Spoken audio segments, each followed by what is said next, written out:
Enquanto você viver, seja um homem morto, totalmente morto. Então, o que quer que faça, seja como for, sempre estará certo. Um poema budista escrito na China vários séculos atrás tenta expressar em palavras uma intuição comum a quase todas as culturas do mundo. Traduzido em uma linguagem familiar, a tradição cristã é tão conhecido que se torna praticamente um lugar comum. Aquele que perde a sua vida, encontrá-la-á. Mas o que salva esse pensamento da banalidade, do tédio causado pelos preceitos que todos sabem que devem seguir, mas não o fazem, é que é um provérbio que ninguém consegue seguir. Porque enquanto eu puder fazer alguma coisa a esse respeito, isso significa que eu ainda não morri, que ainda não perdi completamente a minha vida. No entanto, não se trata simplesmente do absurdo de uma ordem impossível de se obedecer. É uma comunicação real, uma descrição de algo que ocorre com as pessoas, como a chuva ou o toque do vento. Trata-se tão somente da expressão da descoberta universal, segundo a qual um indivíduo não começa a estar verdadeiramente vivo até que tenha perdido a si próprio, até que ele deixe de se apegar ansiosamente à sua vida, suas propriedades, sua reputação e sua posição. É a verdade irredutível da ideia monástica da santa pobreza, de viver uma existência sem vínculos, na qual, como tudo foi perdido, não há nada a perder, na qual há uma espécie de júbilo, de uma espécie de liberdade que é poeticamente comparada aos pássaros e ao vento, ou às nuvens deslizando por um céu sem limites. É a vida que São Paulo descreve como pobre, mas enriquecendo a muitos, na qual nada se tem, mas tudo se possui. Que nostalgia irreal sentimos por ela. Maria Antonieta brincando de pastora nos jardins de Versalhes.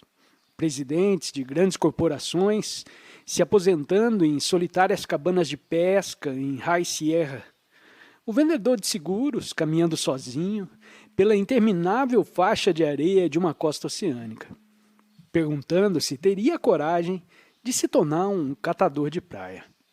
Ou o idealista moral que se recrimina por não ter força suficiente para abandonar seu confortável salário e mergulhar nas favelas, como Peter Maurin e Dorothy Day, ou seguindo os grandes modelos de São Francisco e São Vicente de Paulo.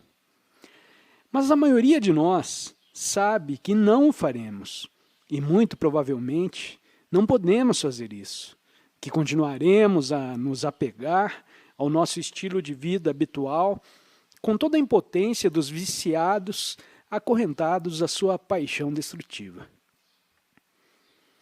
Se isso começa a soar como um sermão, minha intenção não foi essa, pois, como disse no início, a expressão de que a vida é encontrada quando é perdida não é, na realidade, um preceito que pode ser facilmente praticado e obedecido.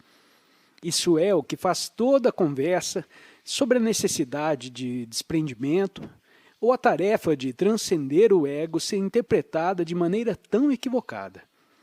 Considerada como um preceito, dá margem a todo tipo de falsidades morais e espirituais. Desconfie sempre do sujeito que lhe fala sobre renunciar a si mesmo ou superar o ego.